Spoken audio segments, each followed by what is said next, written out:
Speaker. Mr. Speaker, on November the 19th last year, a terrible event, a tragic event occurred on the West Coast. We had an explosion at the Pike River mine. There was shock, horror and uncertainty as to what would be the result. 2 people survived that, and we held out hope that maybe others would also. On November the 24th, Mr. Speaker, a second explosion occurred, at which time, I guess, the people of the West Coast, families living in hope, realised that 29 more miners were killed and were likely to remain in the Pike River mine until a recovery operation was completed, Mr. Speaker. At that time, in the midst of that tragedy, I don't think any one of us would have guessed that within months we would have had a tragedy of perhaps far greater numbers over the hill in Canterbury. Nonetheless, on the West Coast, much still remains unresolved. The recovery operation has been difficult. Getting information from inside the mine has been difficult. And families have been put through a roller coaster ride of emotions. Mr. Speaker, I can't imagine what it's been like for them. This was New Zealand's worst mining disaster since 1914, Mr. Speaker. And there have been many rumours, speculation and theories running around the coast since that time.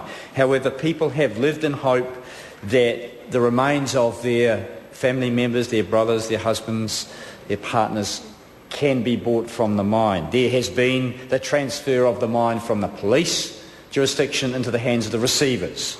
Uncertainty around that as well, Mr. Speaker.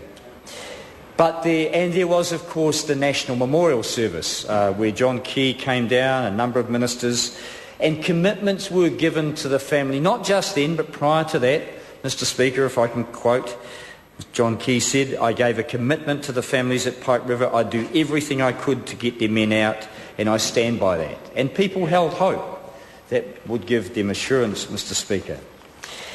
We had the National Memorial Service, as I said, and then there was an announcement that recovery would continue. We would do our very best, the Prime Minister said that, and there would be a Royal Commission.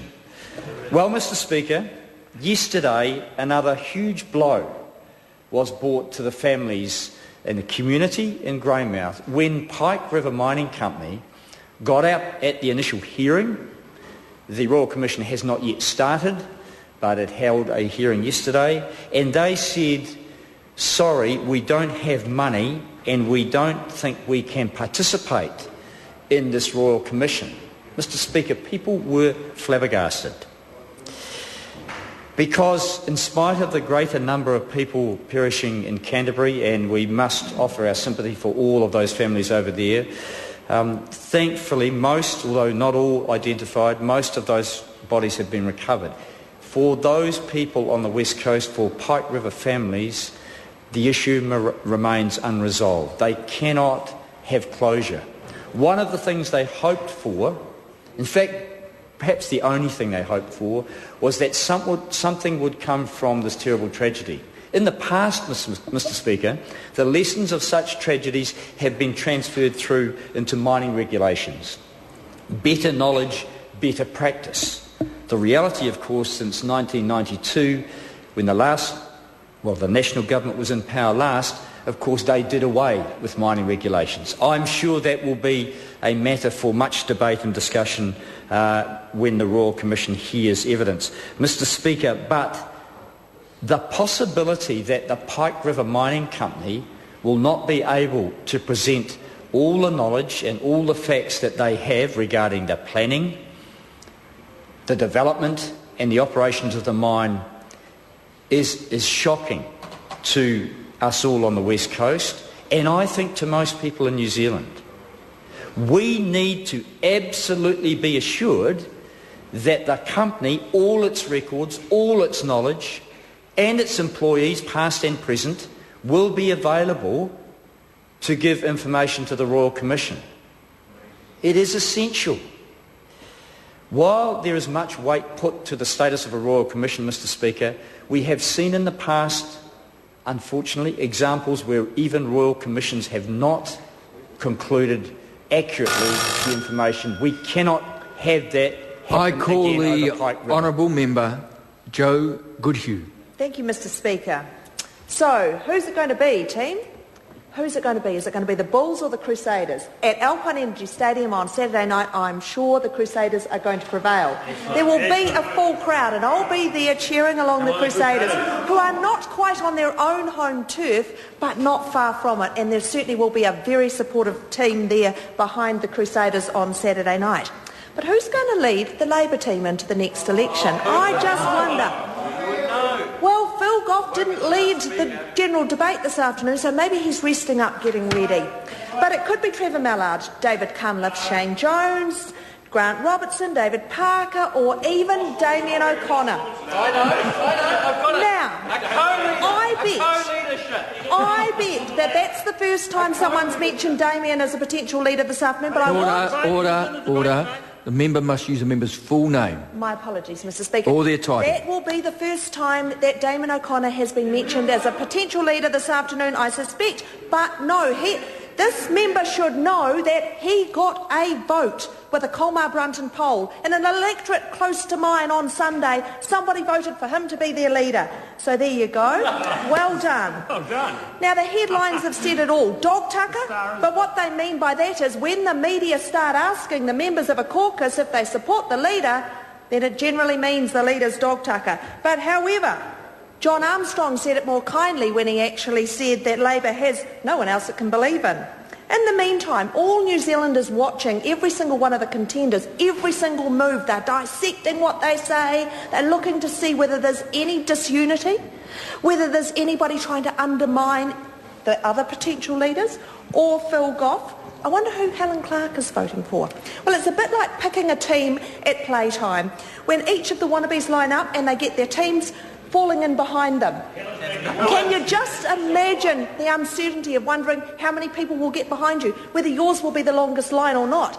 In the case of David Cunliffe, he will think his line's going to be long, even though it may not be. Yes, that's true. Looking at the gallery does and that then too. there's been the bizarre suggestion of a genetic remix. It's a bit like that Stars on 45 thing, I think, that catchy mix of tunes. Well, anyway, this remix is about Jacinda Ardern's looks, Trevor Mallard's mongrel, Shane Jones' blokiness, David Cunliffe's intellect, and Louisa Wall's, but actually she's not already here yet, sportiness. Well, I think they might just get the genetic remix wrong. They might end up with Mallard's boxing prowess, Shane's penchant for movie watching, David Cunliffe's... Order, the member's doing it again. Shane Jones, my you must apologies, use Mr. member's Speaker. full name. I will. David Cunliffe's disconnect instead of his intellect. Jacinda Ardern's ability to talk for ages and say nothing. And then as for David Parker, well, this member used to be referred to in his electorate as David Who. Therefore, that's going to make it pretty hard for people to actually pick him for PM. So it's scary times in the Labour caucus, but there's one thing I can tell you. Phil Goff has won the poll. What was that poll? His caucus have voted for him to lead Labour into defeat. No one else wants that job.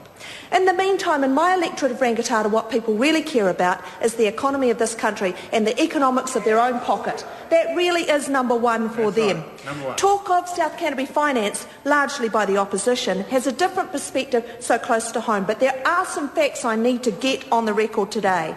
Now, our government has been quick to act on some fronts, but to suggest that we were responsible for South Canterbury finance going into the retail deposit guarantee, when in fact that happened on the day we were sworn in, is that beggars belief really. We can't possibly have been that quick. In fact, it became clear to this government from mid-2009 the company was in trouble. The government's objectives, however, were to create certainty for the 35,000 investors, many of them in my electorate, but actually spread around the country, to reduce wider disruption to the business community, especially in the South Island, to minimise the cost to the taxpayers, and that has always been a priority, to minimise the cost to the taxpayers, and the reality is far from the rhetoric we're hearing from the other side. Mr Trevor Mallard has suggested Treasury didn't want to admit South Canterbury finance but was pressured by the government. What a load of codswallop. An incredible falsification even by Labour's standards. This scheme was designed by Labour. It was announced at the opening of the 2008 election campaign. Labour wanted finance companies in, That's why they charged them no fees, even when more creditworthy banks were paying. Total fees collected from the retail and wholesale guarantees has been around $500 million. The time Right for this now- debate has expired. Call on Government Order of the Day.